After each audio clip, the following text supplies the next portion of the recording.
interaction today. I'd like to begin by welcoming our witnesses, Associate Administrator Eric Postel of USAID. And Mr. Postel, I'd like to publicly thank you. I know the State Department made an accommodation to have a partnership conversation today, and it's greatly appreciated. I think it's very appropriate, but thank you. Daniel Runde of CSIS, and Michael Goldman of Coca-Cola. Thank you guys for being here. Look forward to your testimony. We're here today to discuss an issue that I find very important, how we can use private sector and NGOs to serve as a force multiplier for limited taxpayer dollars in foreign assistance. Foreign aid accounts for less than 1% of the federal budget of the United States, and official development assistance worldwide only makes up 20% of resource flows into developing countries. With that said, as Ranking Member Kaine and I are both members of the Budget Committee and the Foreign Relations Committee, we have a unique perspective on how our global security crisis and our fiscal crisis are intertwined.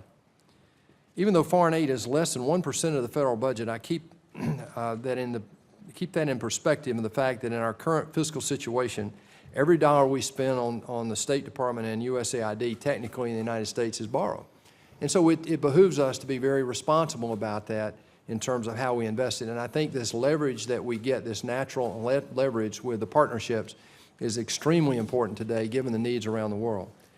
That's not to say we shouldn't continue to be more philanthropic and more philanthropic. We're the most philanthropic nation in the world today, but in an environment of limited taxpayer dollars, we've got to seek ways to find partners to help carry the load. And that's why our three witnesses are here today to discuss public-private partnerships in foreign assistance. And as a clerical note, I'm simply going to refer to public-private partnerships as partnerships. We have a bet with my staff that I can't say that 3 times in a row. So we're going to call it PPP, and that's not purchasing power parity. It's public-private partnerships today to make it easier on all of us. But thank you for being here. These partnerships are by no stretch a new idea in foreign assistance. We've seen USAID and other agencies work with nonprofit NGOs since the early 70s.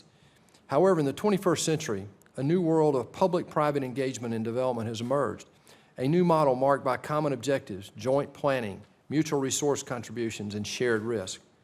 I'm eager to hear from USAID today as the primary U.S. agency promoting international development, who's been a leader on partnerships for development since the establishment of the Office of Global Development Alliance in 2001.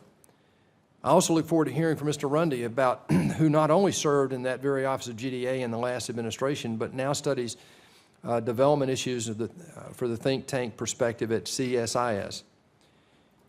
And I also look forward to hearing from Coca-Cola, a company with distinguished history of partnership programs with USAID and other partners around the world, also who has launched dozens of programs and projects with USAID just since 2002. Today, I hope we can get at some critical issues, some of which will be brought out by the questions and in your testimony, but I hope we'll talk about, what are the benefits to both business community and to the government of public-private partnerships and to the developing countries around the world. How can we further leverage these partnerships as we go forward? What can businesses do in foreign assistance and development that the U.S. government cannot? How do such partnerships benefit the American economy and jobs as well as the receiving countries? And how can we ensure appropriate congressional oversight of these partnership programs? I think more than anything else, if we look at the State Department mission and so forth, we know that a developing world is a safer world. And so I think this public-private partnership idea is something that we've got to continue to get better at. You guys are the experts. We look forward to it. With that, let me turn it over to Ranking Member Senator Tim Kaine.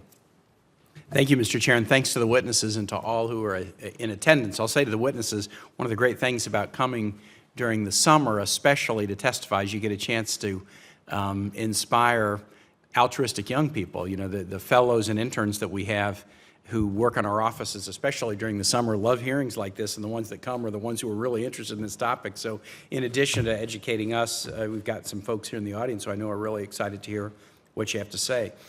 The world of global development has just changed so dramatically, probably in the last half century. Global development aid was largely a function of official governmental funding, and so the overwhelming percentage of aid was direct government funding into aid accounts. And yet we've seen a tremendous growth both in the philanthropic NGO sector as a provider of global aid, but also the private sector through foreign direct investment. Research materials that we had for this hearing have repeated a statistic I've seen a number of times, that foreign aid from donors, state donors such as the United States, makes up less than 20% of the resource flows into developing countries in 2014. And the remaining 80% is comprised of foreign direct investment, private grants, philanthropy, market term flows, and remittances sent by people who live abroad who are remitting dollars back home. And that's great because it's a way to extend the investments that are made to help the developing world be more and more successful. But it also poses some challenges. Challenges of coordination, making sure that we're not duplicating efforts in some areas and then leaving big gaps in others. In Virginia, I have been a big believer in the public-private partnership model, where there's kind of an intentionality and an explicit focus in bringing public and private partners together to tackle projects with well-defined sort of expectations about what everybody brings to the table. We've done that in Virginian transportation and other projects, but certainly, especially in this new world of global development aid, there isn't any reason that we shouldn't explore this model as well. And in fact, it is being done in the global development world, and the question is, how can we help it be done better without getting in the way or putting too much kind of bureaucratic structure on top of it that would make it inflexible or unable to meet the needs that we see all over the world. We've got great witnesses today, and we've got a number of members of this committee who have been very focused on this because of their own experiences living in the developing world, and this matters deeply and personally to a number of members of the committee. So I thank the chair for calling this hearing and you for participating, and look forward to asking good questions. Well, thank you, Senator Kaine. Now we'll introduce our witnesses in the order in which they'll speak. We'd appreciate if you keep your testimony to about 5 minutes. And again, as just managing the time, we're going to probably have a vote called about 3:30. That's not a hard stop for us, but we'll be needing to sort of move along. First, we have Associate Administrator for the U.S. Agency for International Development, USAID, Eric Postel. Mr. Postel has confirmed by the Senate in March 2011 as the Assistant Administrator for the Bureau of Economic Growth, Education, and Environment. Since May 2015, he's also served concurrently as Associate Administrator. Mr. Postel serves as the agency's coordinator for the Government-Wide Partnership for Growth program. Mr. Postel brings more than 25 years of private sector experience working in emerging markets to his position at USAID. He previously worked as a Vice President at Citibank, Tokyo. Mr. Postel, we look forward to your comment. Thank you for being here. Thank you, Chairman Perdue, Ranking Member Kaine, and members of the committee. Thank you very much for the opportunity to appear before you today, and I'm grateful for the tremendous support that you have shown the United States Agency for International Development and for this opportunity to discuss our approach to these public-private partnerships. As you alluded to, today donors such as USAID are basically the minority partners in developing countries. In addition to the numbers you cited about our share, on top of those different categories, such as foreign direct investment, just the domestic resources of companies in these countries, as well as the domestic revenues of the governments, completely swamps all of these things. And within this shifting landscape, partnerships are central to our work in achieving our mission. In fact, it's embedded in our mission statement. The second word, we partner to end extreme poverty and promote resilient democratic societies while advancing our security and prosperity. And our role will continue to evolve from that of being a funder alone. We're increasingly embracing our role as convener, facilitator, risk mitigator, and empowering new and non-traditional partners to join the effort. As you know so very well, there's a rich landscape of organizations of all shapes and sizes with which we partner to enhance our impact and ensure lasting results, whether faith-based groups, higher education institutions, NGOs, and the private sector. We have a long history across multiple administrations of engaging the private sector for development. We have, since the early years, worked on private sector development and competitiveness in the countries themselves through programs designed to improve the business enabling environments. But in the late 1990s, we began to more proactively engage the private sector as true partners. Today, we're focusing on those instances where business interests and development interests align. When they don't, we don't partner, but when they do, that's the opportunity. Walmart executives know that educating women and girls is a smart investment in their future workforce and their future customer base, just as we know that investing in girls' education has improved development results. When the interests don't align, though, then we shouldn't pursue the partnerships. And as always, all of our partnerships adhere to the safeguards we have in place to protect against misuse of funds and other challenges. One of the ways we partner with businesses is to achieve impact through the Global Development Alliances, which Dan was involved in the early days. These alliances are co-designed, co-funded, and co-managed alongside partners such as Coca-Cola, so that both the risks and the rewards of the work are shared. Over the past 15 years, we've built more than 1,500 of these alliances with more than 3,500 organizations, leveraging more than $18 billion in funds outside of U.S. government funding from private sector sources and public sources. Another tool is our Development Credit Authority, which allows USAID to use partial credit guarantees to share risks and unlock investment in sectors that are important for development. Through this effort, we used $185 million of taxpayer funds to mobilize more than $3.9 billion in credit for working through 340 financial institutions in 74 countries. And now, having expanded the use of those, we've begun to mobilize entire coalitions of private sector partners to make large-scale progress and address challenges at the systems level through initiatives that all four of you have supported so much, things like Power Africa and Feed the Future. For example, more than $10 billion in commitments to invest in agricultural-related projects from more than 200 African and international businesses were secured in exchange for governments making needed reforms or improvements. And of that, $2.3 billion has already been invested. And as a sign of our commitment to this, we've also established an Office of Private Capital Micro Enterprise to help systematize this and move this more broadly. So while we've made a great deal of progress in the partnerships writ large, we think there's more to do, there's more opportunities to do. We have to continue to highlight the success, but we have to be honest about the challenges we face. I thank you very much for the opportunity to testify this afternoon, and I look forward to all of your questions. Thank you, Mr. Postel. Now we'll turn to Daniel Runde. Mr. Runde serves as the Director of the Project on Prosperity and Development and holds the William A. Schreier Chair of Global Analysis at the Center for Strategic and International Studies, or CSIS. Previously, he led the Foundations Unit for the Department of Partnerships and Advisory Service Operations at the International Finance Corporation. His work there facilitated and supported over $20 million in new funding through partnerships with the Bill and Melinda Gates Foundation, Rockefeller Foundation, Kauffman Foundation, and Visa International, among other global private and corporate foundations.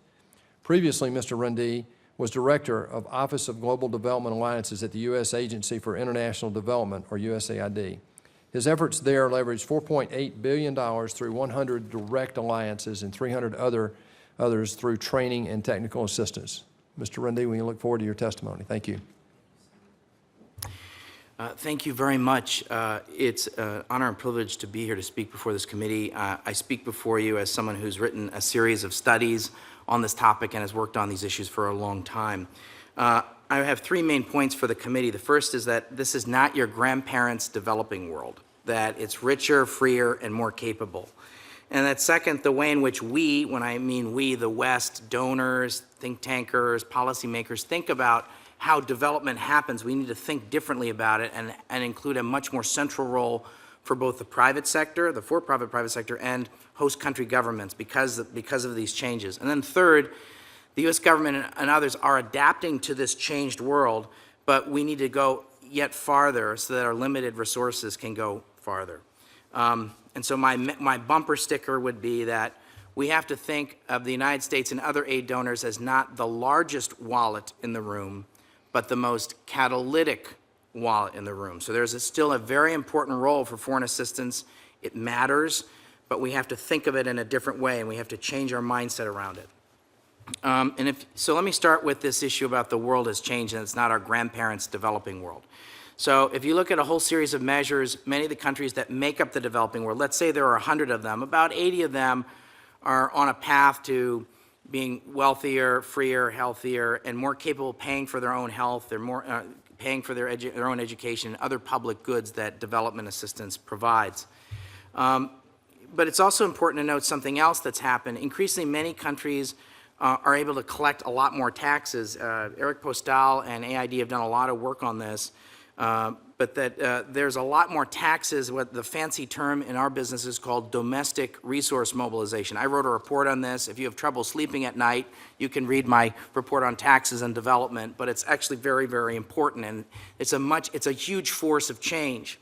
So at the same time, I want to highlight one thing. I do think there are still 20 or so these so-called bottom billion countries that are really poor, that are fragile and weak states. We're still going to have to use a traditional mindset of traditional assistance or sort of U.S. government, ODA leading on sort of these sorts of problems. I also think there's certain kinds of global challenges, whether they're pandemics like Ebola or Zika, where the United States is going to have to lead. We're going to have to use our foreign assistance laws, and we're going to have to lead in that way, and where it's perhaps, there are roles for partnerships, but it's much more the U.S. government continues to need to have a central role. Okay. As a result of these changes, if you think about the way the U.S. has changed its engagement, if you look at in the 1960s, 70% of the resources from the United States to the developing world was foreign assistance. Today, it's something like 10%. You both have cited these statistics. But the problem is the following, that the systems, procurement, human resources, incentives, and even our founding legislation were set up in an earlier, different era. The mindset from the Marshall Plan through the 1980s operated as if the United States or the World Bank or the IMF could centrally plan the development of these poorer countries. And it's understandable because of these statistics that I've mentioned. So it's not a critique of a past era. It's just we need to adopt and evolve and adapt. So as a result of this, the role of foreign assistance needs to change. Foreign assistance can share financial risk. It can, AID and other agencies like the World Bank can convene. They can beta test. They can take risks.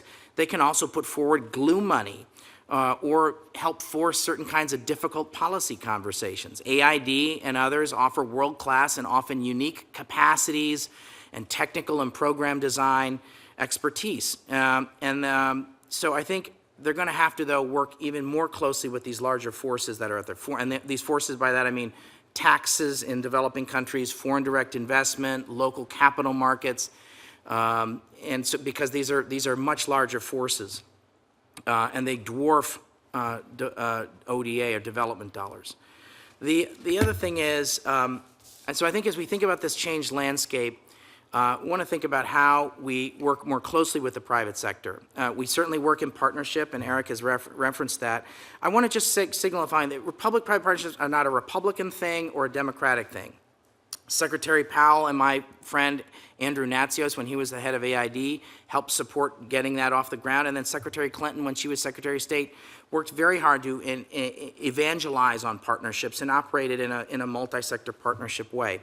USAID has built partnerships with some of the best companies in the world, including Coca-Cola, Chevron, Walmart, and they've been able to, the partnerships have allowed AID to tap into supply chains, the ability to foreign direct investment, technology, and standards. Let me just take 30 more seconds if I could, Mr. Chair. So what would I do in terms of what other things could we do to do more around this sector? I would think about a couple things, focusing on broad-based growth as a central organizing principle for U.S. development policy. I think we need to yet further align U.S. development instruments with the private sector. There are some specialized agencies and instruments that could use a little bit more money. I think U.S. Trade and Development Agency is a great agency. I'd double their budget. I think Lee Zack is one of the best leaders in the Obama administration. That's a great agency. I'd increase OPIC's combined statutory ceiling for financing and risk insurance and allow OPIC to retain some of its profits. I would also further emphasize partnerships at aid and ensuring flexibility to create them. There's been a lot of progress there, but they have a lot of things, there's a lot of workarounds that are required. And finally, We need to continue to shift the operational culture of U.S. government agencies towards private sector engagement. With that, I'll cede my time. Thank you, Mr. Chair. Well, thank you. We'll look forward to following up on some of that. It's very interesting. Our final witness today is Mr. Michael Goldsman of the Coca-Cola Company. Welcome. Mr. Goldsman has been with the Coca-Cola Company since 1997, where he has held a number of roles. He worked for more than a decade on international public policy and trade policy in Coke's D.C. office. He worked in Hong Kong for the company's Asia Public Affairs Department, and from 2009 to 2012, he served as the Director of Public Affairs and Communications for the Middle East and North Africa business units, responsible for 33 countries. In 2012, he was named Vice President of International Government Relations and Public Affairs. Prior to joining Coca-Cola, he worked in France with U.S. Ambassador Pamela Harriman. Mr. Goldsman, we look forward to your testimony and welcome. Thank you very much, Chairman Perdue and Ranking Member Kaine. I'm really delighted to be here, and as you mentioned, I did work in the field for both Coca-Cola as well here in the United States, and so I've seen the benefits of public-private partnerships firsthand. As our CEO, Muhtar Kent, likes to say, really the best and most efficient and sustainable way to address some of the global challenges that our societies face is through a golden triangle partnership model, bringing together the expertise of both government, business, and civil society. And the Coca-Cola Company has been pleased and proud to be a partner with the U.S. government for many years, including the U.S. Department of State and USAID specifically. In my written testimony, I mentioned 3 specific partnerships: Project Last Mile, the work we do with USAID, the Global Fund, and the Bill and Melinda Gates Foundation, our Water and Development Alliance with USAID, and the Coca-Cola Middle East and North Africa Scholars Program that is in its 5th year of partnership with the U.S. Department of State. In order to maybe give you a little better understanding of the true impact that these public-private partnerships can have, I thought I would just talk specifically about one of the programs, about Project Last Mile. As I'm sure all you know, as background, the Global Fund was created in 2002 because the global community decided that we needed to help developing countries with the money they needed to purchase the critical medicines to treat HIV/AIDS, tuberculosis, and malaria.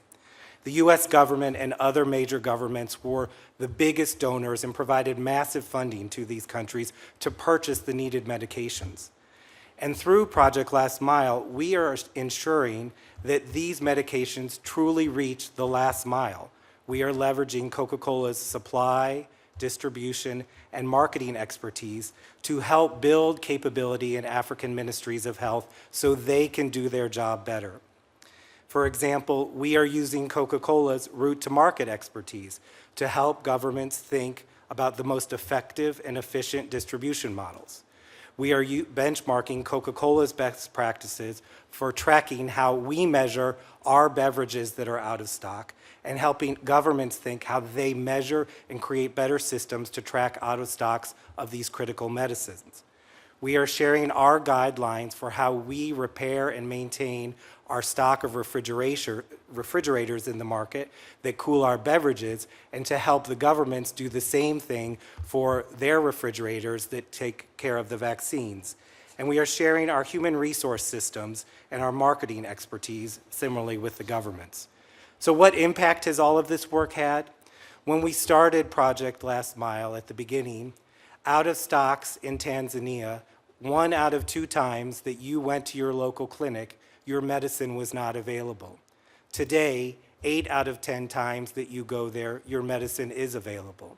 Before we started, it took 30 days for a clinic to be resupplied with medicine that was out of stock.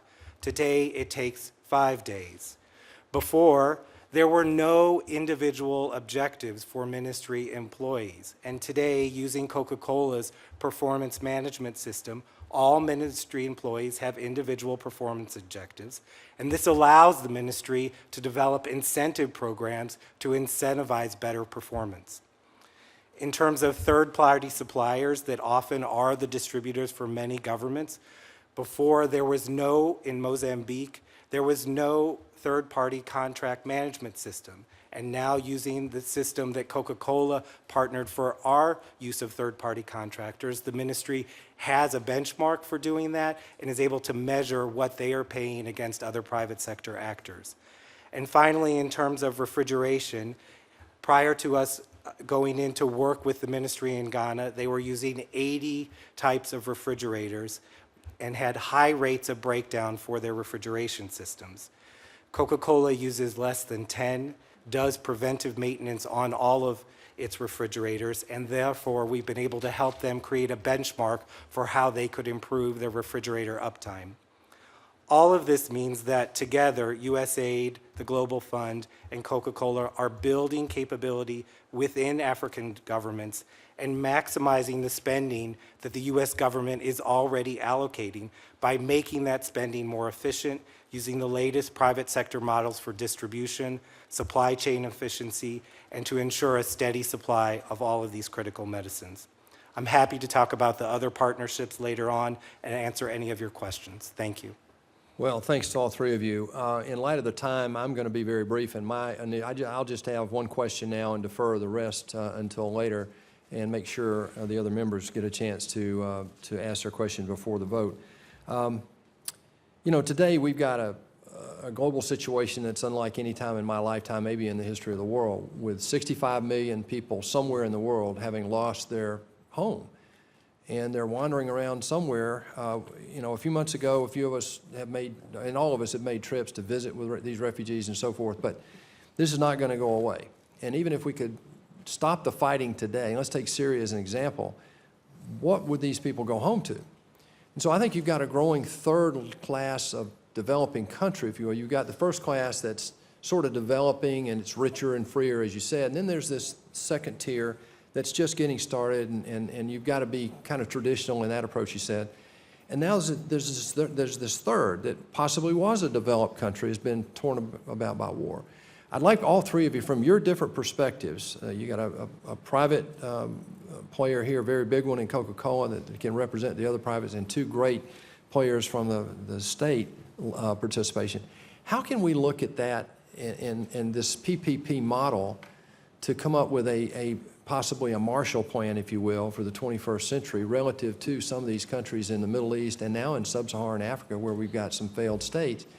Senator Coons has spent a lot of time in Africa, can speak to this later too.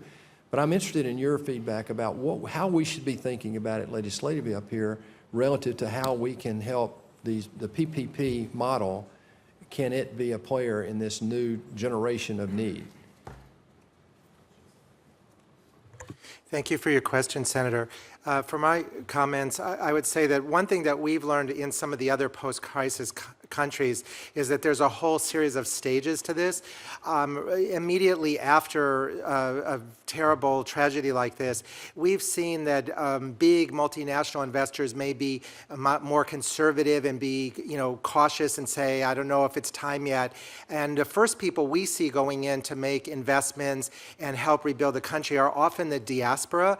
So one wants to have tools that can encourage them, because they often have connections, family connections even in the country, and we've seen this in a number of cases. Then as time goes by, there's more evolution to maybe regional players, and you see certain sectors come in sooner than others. For instance, mobile phone companies came in much earlier to Afghanistan than certain other people, because you can imagine the risk to build a power plant with a 20-year payback versus the phones. So we've got to have flexible tools. In the very early days, we have to be realistic about who's going to come and in what quantities, but have tools to support them and try to accelerate them moving in. But if we're talking the scale of Syria, that's going to require a lot of work by a lot of us, because the scale of that is sadly unimaginable almost. Thank you. Well, thank you for that very important question. I think that is a very good way to classify the problems. I think our comments sort of excluded the global refugee crisis, the largest since World War II. There's a whole series of geostrategic and security reasons why we have the global refugee crisis. I would say we've done several things on this. We hosted a conference on this a couple of months ago, and we're going to be coming out with a report looking at the northern triangle of Guatemala, Honduras, and El Salvador. And because I think the U.S. Congress has been very generous in making available additional monies to look at that, and I think it's also part of the global refugee crisis. So my points I'll start with what we ought to do, and then how do you bring in other partners. I think the most important thing is fund the emergency. I think we're underfunding some of the emergency resources that are needed there. Certainly manage the migration and have a more managed migration process. I think where you have aid dollars, where you can make a difference, but it takes a long time, in addition to the emergency side, is the issue of what the so-called root causes or the push factors. And I'll get back to that in a second. I think within, a fourth point would be, okay, within camps and within sort of in between, you've seen some attempts at trying to either generating jobs programs or try and operate some sort of private sector activities in these migration camps. I think that's an intermediate sort of a solution. But I think the most important thing we should be thinking about is how do we deal with the push factors. None of the push factors or these root causes are solvable on a 12-month timeline or a 36-month timeline. They require political will. And the sorts of things, I'll use the Northern Triangle as an example because I've been to all three of those countries on separate trips in the last 3 months. If you ask them, they're leaving because of security issues, their personal security, or they're leaving because of economic opportunity issues. And so there is a role for the private sector in that, in terms of things like we need to make it easier for businesses to start and operate in those countries. We need those companies to participate and actually pay taxes. They have some of the lowest tax paying in the world, tax rates as a percentage of GNP. There's also terrible corruption, and so we need an improvement in making sure that it's attractive to operate as a business in those countries so they can hire people, as well as have governments that actually make people feel safe and aren't corrupt, and also have people, reestablish the social contract in those countries. That's easy to say in the Northern Triangle and throw on a conflict in some other parts of the world, and it makes it even worse. I think I would just add, if we look at some of the other, for example, the recent tragedies and the crisis around Ebola, I think that offers us another opportunity to look at the opportunities for more partnership.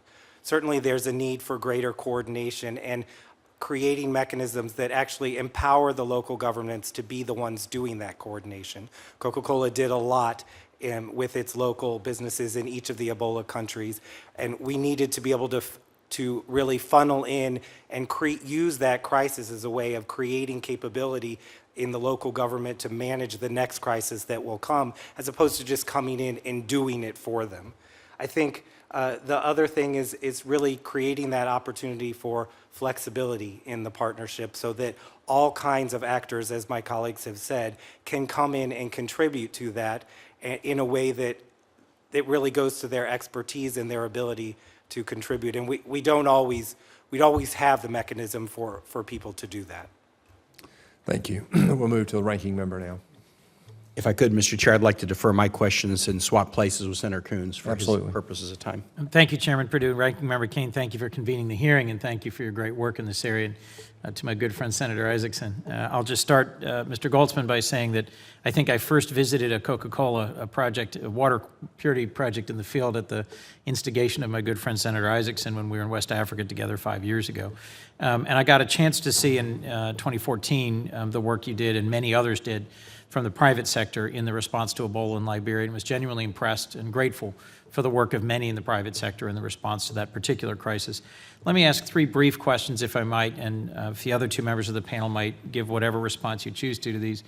First, I'm interested in how USAID's Office of Private Capital and Microenterprise and its approach to working with the private sector has performed so well so far, and whether the ways in which it has worked well might be used as a model for partnering with the private sector in solving other development challenges.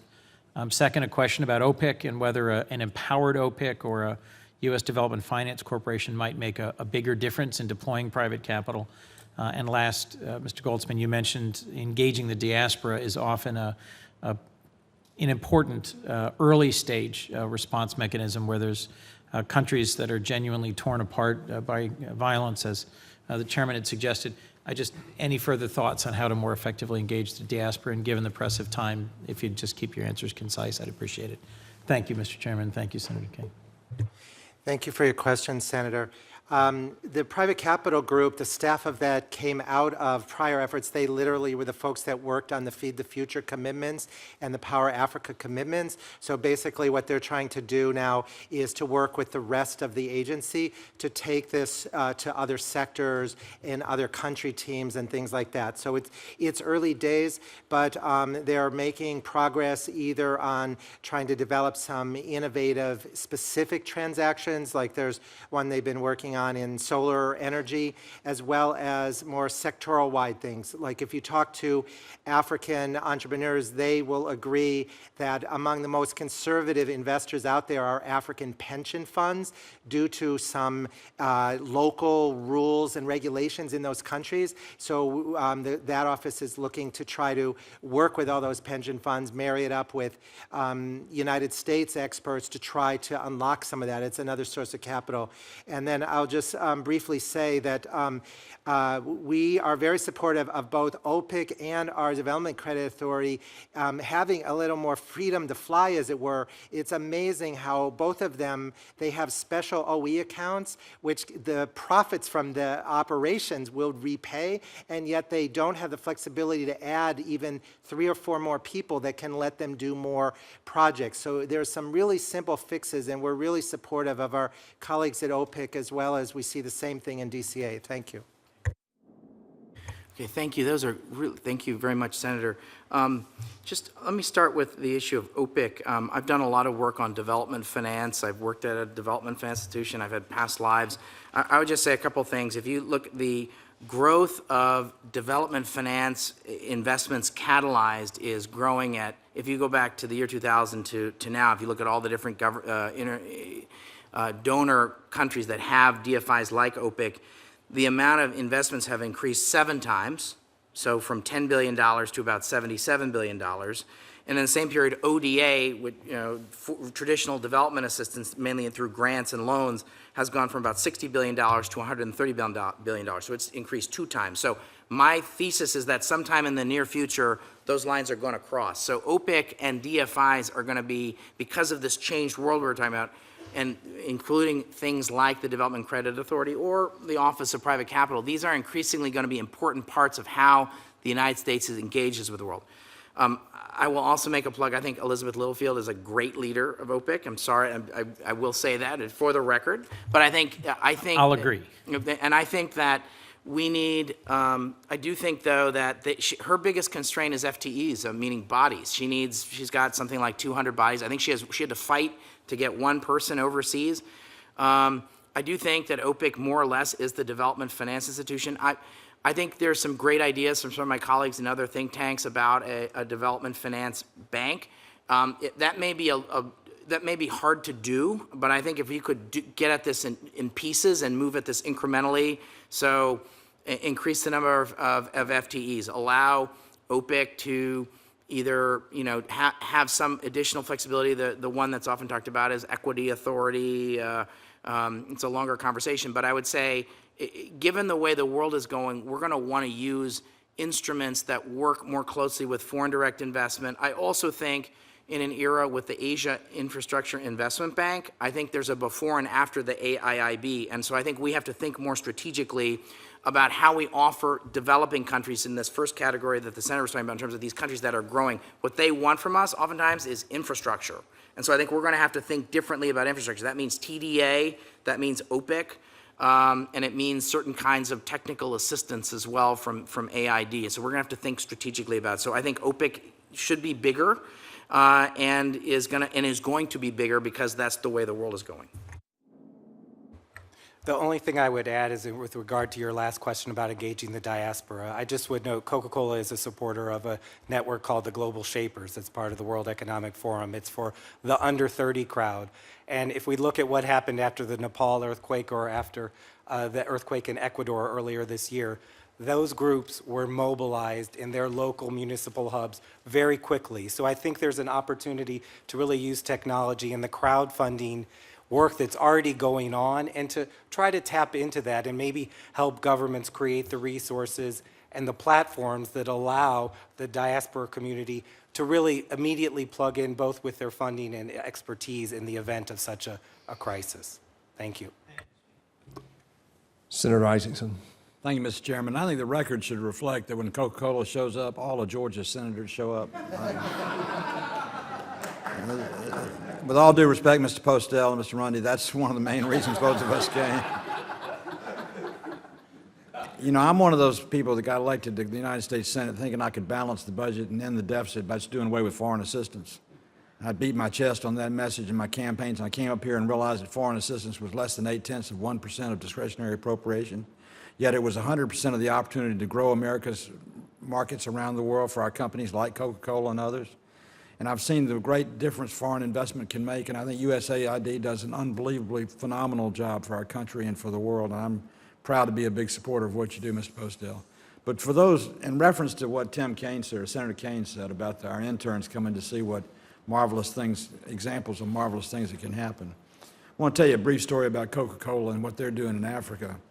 I took Senator Coons with me. He's left, but he knows this story. But we went to a project in Ghana. I actually went to a Millennium Challenge Corporation project in Ghana. There was a giant 1-acre large refrigeration system to take the shelf life of a pineapple from 7 days to 7 weeks, which opened a new marketplace for the pineapples grown in Ghana. But we also learned that 80% of Africa doesn't have potable water and no infrastructure to get potable water there. And Coca-Cola Company started a program, and you correct me if I'm wrong, Mr. Goldsman, but what they do at Coca-Cola is they'll go find a village that needs water and doesn't have a source of clean water. This particular village we went to, they had a stream running through it that was the nastiest thing I've ever seen. Coke took the water out of that stream, put it through a ultraviolet ray system, including sand filtration, to purify that water in a self-contained system. And then the residents in the village would pay 7 cents a day for 5 gallons of water. So Coca-Cola created clean water, 7 cents a day cost, and the village all of a sudden that had nothing had water and had enterprise growing. They became consumers of products that we were shipping over there. And people asked me, well, why the 7 cents? Why don't you just give them the water? Well, 7 cents was the sustainability cost so they could maintain that plant for years to come. And I've been back to that site since you saw the picture, Mr. Goldsman, when I went there 5 years ago. That plant is still working, still operating. It's maintained by the revenue at 7 cents a day, paid by the villagers who come and get their 5 gallons worth of water. And that's what you can do with American ingenuity and the investment of the private sector to make a demonstration project that doesn't give somebody something, but it's kind of like the parable of the fish. You know, if you give a man a fish, he can eat for a day. If you teach him to fish, he can eat for a lifetime. Well, that's what Coca-Cola is doing all over North Africa when it comes to water, and it's really a great tribute to you and your company and what you're doing. I've been proud to have been there and drank that water, and as I told you, lived to tell about it. Because when I saw the water going in that sand system, I said, I ain't drinking that. Then they had a newspaper guy and a USAID guy with a camera there. And I said, well, I better drink it, or Coca-Cola or Muhtar Kent will find out about it. I drank the water, and Coons and I and the only thing about the water was it was a little bit flat, but it was safe and good as it could be. We enjoyed it that day, and we appreciate the investment that y'all are making very much.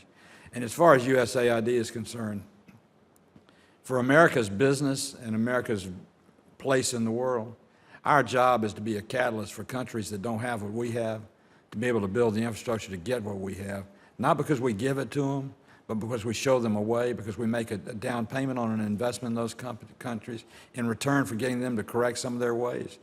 You know, Millennium Challenge Corporation has done one great thing in Africa, aside from putting in a lot of infrastructure. It's ending corruption in Swaziland, it's ending corruption in Benin, it's ending corruption in Ghana, because one of the predicates of getting a Millennium Challenge contract is to get out of the business of corruption, which is the biggest single business problem Africa has. So not only is it good to make investments in down payments, but it's also good for that money to be a catalyst for people to do the right thing. So I want to compliment you on what you do, Mr. Postel and Mr. Runde and Mr. Goldsman. Tell Muhtar I bragged about Coca-Cola when you go back. And I don't have any question, but any comments you want to make is welcome. I just wanted to thank you for that. We are building these basically mini water treatment plants in communities around the continent, and they sell the water because, as you say, it's meant to be able to cover the maintenance and operation costs. And some of those centers are selling more than 1 million liters a month. So it is absolutely going to the greater sustainability of the village. And you get great stories coming out that the local hairdresser says she now goes and buys the water from the water treatment plant because her customers are actually willing to pay more to have their hair washed with clean water. Thank you, sir. Senator, thank you very much for your kind comments and your tremendous support, including co-sponsoring the Global Food Security Act and the Global Development Lab. We really appreciate your support as well as other members. A couple of things. Your description of the Coca-Cola projects is completely aligns with our views. That's why we've done 43 projects with the Coca-Cola Company. You heard the tremendous description of their capabilities, and this is what we're trying to tap into, all this expertise, and to really get even bigger results, because notwithstanding the fact that we're the biggest single bilateral donor, there's still lots, literally millions of people that aren't being helped, whose problems we have to help them solve for themselves, as you said, teach them how to fish. And so these partnerships are very key to that, whether it's in water, where they're the biggest single water user on the planet, as you know, to energy, where we've got 600 million Africans who don't have power, but we have a lot of power companies who could do it if we remove the obstacles. So there's lots to build on and do more of. Thank you. Thank you very much, Senator. 19 of 20 of our biggest trading partners were once aid recipients, so I agree. It's enlightened self-interest, and foreign assistance is part of ensuring America's place in the world. I agree with you, Senator, and I think one of the things that we have to be aware of, though, is in these developing countries, what they often want is our innovation and our technology. That's not necessarily in the U.S. government. That's in fine American companies, and so by partnering, we can bring what they really want, which is this innovation and technology. And the other thing I think we have to remember is that as these countries have gotten wealthier, we're also, I think we have to be aware that they can take their business in some ways down the street to China, I think. And so I think we have to be aware that we have in essence an emerged or an emerging geostrategic soft power competitor. I know that's a lot of words, but I think you guys know what I mean. I think they can take their business to the Chinese. So what we have that other folks don't have is our innovation and our technology, and that's what they want. That they want any country I go to in the world, whether they're our friend or they're not necessarily our friend, they covet that. They covet our innovation and our technology, and that's housed in American businesses. Thank you, Senator Kaine. Thank you, Mr. Chair, and thanks to the witnesses. I want to ask you about a part of the world. Mr. Runde, you talked about the Northern Triangle, because I want to use this as kind of an example and put on your, creativity hat with respect to PPP possibilities. And I'm going to ask the question for the record, too, so if you think about it after and you have more thoughts. The President asked for $1 billion investment in the Northern Triangle last year, and Congress, thanks really to the Senate, because we put $750 in and the House did not, but we conferenced it at $750.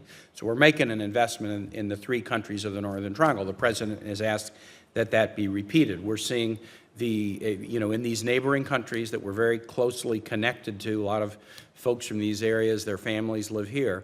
We're seeing the unaccompanied minor outflow to our country. We're seeing levels of violence driven to a significant degree by the U.S. demand for illegal drugs that puts cash into these economies and kind of corrupts them. We're seeing rule of law problems. We're seeing economic opportunity challenges. So we're seeing a lot of different challenges. These are 3 nations that combined have a population of about 30 million. It's about the size of Texas, a little bit bigger than the size of Texas from a population standpoint. If we are on a path where we might, over the course of multiple years, make an investment of this kind, we want the metrics to be right. Obviously, we would like to expand the power of the investment by not just having it be the $750, but having an appropriate coordination with NGO partners, with government spending in those 3 nations, with private investment, with the private individuals in those own nations who often decide to invest their monies elsewhere because the security situation at home isn't so great, bringing those monies back and investing them at home. So from a kind of a public-private partnership standpoint, I'd love your advice on how we could take an investment of the size that we're making and leverage it and expand it through using this technique. And I would love each of you to address it. Mr. Runde, since you mentioned the Northern Triangle, why don't we start with you? Well, I know it's a region, Senator, close to your heart. I know you did public service there, and I think we have an interconnected future with the Northern Triangle, and I think that it was very important that the U.S. Congress, including the U.S. Senate, put forward this additional money, because I think ultimately this is not going to be solved just on our border. It can't just be about how we respond when they show up at our border. It has to be about dealing with the root causes. But I think we have to have an honest conversation about the fact that if we want to fix these problems, because we have had a long relationship with these countries, and sometimes we've had an ADD relationship. We've only responded when there's been a crisis. If we're going to do this, we have to think of this in the paradigm of like a Plan Colombia. And I think that's been a good shorthand in Washington, to think of it as a Plan Colombia for the Northern Triangle. I also visited Colombia, and we're going to be releasing a report in October, and I'm hoping you, Senator, will come and be a keynote speaker at it, because I know it's important to you. So I'm going to come back to your staff about that. But I think we need to make a long-term commitment. This is a 15-year project. If you look at what happened in Colombia, that was a 15-year project.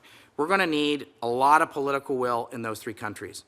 We do not have, for the record, I do not believe we have an Alvaro Uribe or a President Santos in any of those three countries. They're good. Some of them are, there's some capable governments, there are some new governments, they're trying. There's very active civil society, as you know, that they've made changes in those three countries. Each of the countries are slightly different. It's hard to have a Plan Colombia in 3 different countries instead of 1.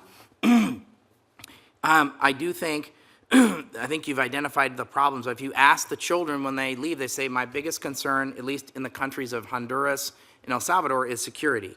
In the case of Guatemala, it's jobs. So I think we need to deal with both jobs and we need to deal with security. I do think there's several things we have to be thinking about.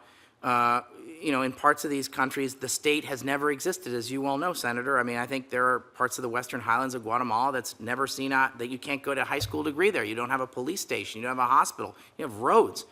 So I do think one of the things we're going to put in our report is we need to centralize among the House and the Senate and the executive branch a set of metrics that we can all agree on. I think it's 5 or 6 metrics. Certainly the first one is unaccompanied minors. How are we doing? Are people showing up at our border? I think the second is, what are we doing about a murder rate? Can we get those murder rates down? Because they're some of the most dangerous places in the world, as you know, Senator. More dangerous than some combat zones that we can all think of. I think the other thing, though, very important, is to have an increased economic growth rate, formal economic growth, because we need people to be absorbed in the local economy and work in jobs in their own countries. And fourth, I think this is part of the social contract with companies, is about tax rates. These have some of the lowest tax collections in the world. I mean, it's scandalous. 8%, I think, in Guatemala last year. It's shameful. How do you pay for police? How do you pay for schools with those kind of numbers? So we're going to have to, but I think we also have to have some humility. Let me go back to, we are not the largest wallet in the room, even in Central America in these 3 countries. I've been looking at the numbers. If you look at the GNP of these 3 countries, what is the percent of GNP of the $750 million? I don't know, 0.1%, 0.2%, 0.3% GNP. We cannot operate as if we're a couple of hairs on the tail of a dog, wagging the whole dog, no, without any due respect. So I think we need to use that money to create a compact with governments, with the private sector, with civil society. So I think we have to think about this and say, we're going to make a commitment to you, but in return, you're going to have to do some things. And one of the things, we should use that money to generate political will. We may have to put, I know that the Congress has tried to put some conditions on it. I know you're going to be waiting to hear from the administration about what those metrics look like. But I think we're going to have some humility. We're going to have to take a long view. But I do think we're going to have to create almost some sort of a compact with each of these 3 societies. Thank you. Thank you for your question, Senator. A couple of quick comments. We had the Partnership for Growth with El Salvador, and we started using this technique that MCC and USAID use, constraints to growth analysis. And what it showed was that there was the possibility of growth, but the biggest single inhibiting factor, won't surprise you, but it was violence. And even in the private sector, it was in the way. And in fact, later, as we came to work on this, and we created a partnership that had some of the richest and most entrepreneurial people in the country working alongside both governments. And you talk to them, and you get at dinner or after the meetings are done, and you'd ask them what they're doing with their investments, and you find out that they were investing in Colombia or in Virginia or in California, and where they weren't investing is in that area. And those funds are greater than these funds that we're talking about. So what we see is that there's a multi-step process, and we built metrics, and I'm happy to come and talk offline about where we got and where we didn't get on that as a model. But we created partnerships. We have one, for instance, that involves Chevron, Hanes, Starbucks, and local NGOs to build alternative community centers and locations to work with youth to try to keep them out of the gangs. And so we can use some of the money to build partnerships with others to try to deal with some of the insecurity in the gangs. And as that comes down, then we can morph from that into working on pure economic growth things, such as Dan said, but leveraging their own money and just removing some of the impediments, because there is a lot of money in the system if we can deal with corruption, which is another whole area, as well as the insecurity. Thank you. Thank you, Senator. The only three short things I would add to that is, you want to set, if you're going to leverage the private sector in doing some of this work, is you want to set some ambitious targets, and you have these metrics that you're going to come up with for that, so that's a good first step. If you want private sector to come in, then the U.S. government also has to have predictable funding, so that you can actually know that this is a multi-year commitment that a company is making, and that your partner, the U.S. government, will also be there over multi-years. And then I think we need to make sure that we invest in the sufficient human resources to do the alignment up front. This is always the hardest part of any partnership, is making sure all the parties that you bring in are truly aligned on the goal that we're trying to achieve and the mechanism that we're going to use to achieve that goal. And that takes a lot of time, and sometimes, as my colleague mentioned, you realize you are not aligned, and so it can't proceed. But that investment in that time and the people to really make that work is what allows us to achieve actually the results that I talked about earlier. Thank you. Well, we're about at that hour where they're about to call the vote, but I do have one other detailed question. I think for the record, in the testimony you had, I think the ratio is about 2.5 to 1 leverage right now between private investment and public. How many U.S. corporations, let's say the Fortune 500, what would be a percentage of those corporations participating in these projects today? Do you have any idea? Does anybody have a number on that? Senator, I don't have the Fortune 500, although we can get that. We have more than 30,500 total partners who work on the global development alliances on which Dan helped pioneer. As regards the guarantees, we have more than 350 financial institutions with whom we're working, both U.S. as well as local financial institutions.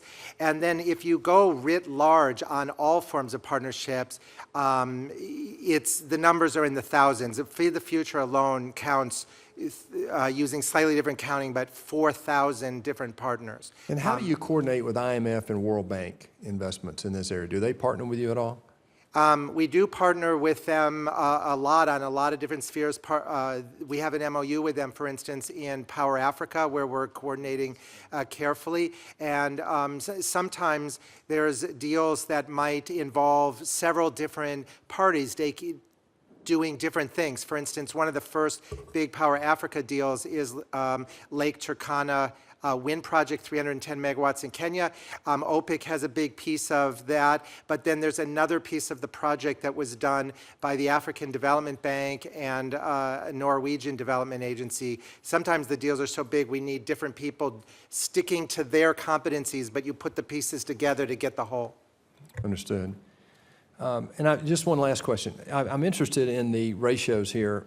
You're getting 4 to 1 or better ratios of leverage off private partnerships with regard to health and education projects. But some of the others, and I was surprised at this, water and sanitation and energy are lower, less than 2. And I would have thought, Lee Kuan Yew, that's counterintuitive to me. And I wonder if there's a structural issue there or what. I mean, Lee Kuan Yew talked about the 4 drivers of economic growth in the developing world, right? Between cheap power, potable water, educated workforce, and great infrastructure. Well, these are 2 of the great fundamentals here, water and power, and I'm really kind of surprised. Is that just an anomaly, or is there something structural there? Thank you for your question, Senator. The energy strikes me as odd as well, and it's certainly at odds with what Power we're Africa. seeing on Power Africa. Yeah, it was 7 to 1. We can dive deeper into that. Yeah, that it would might be be good. apples and oranges. The other sectors don't surprise me, Senator, because actually, not all sectors are going to be equally ripe for partnership with the private sector. I mean, obviously, certain countries aren't, fragile states aren't, but democracy rights and governance type work is less ripe for that kind of partnership. Water, with the exception of Coca-Cola and a few others, as a total volume, for instance, in sanitation, we don't see as many public-private partnerships because it doesn't align with the core business interests. So there are definitely significant differences across sectors, both leverage, but also just the total volume of engagement. The number one ask in the private sector, which we have trouble meeting because of all the stovepipes of funding, is workforce development, for instance. That's in their sweet spot. Whereas, one of our big efforts is to get kids to learn how to read. But for a company, that's 20 years from when you're working with them to that person becomes a member of the workforce. It's just not got the right return for them to get engaged. So there are definitely the discrepancies. Understood.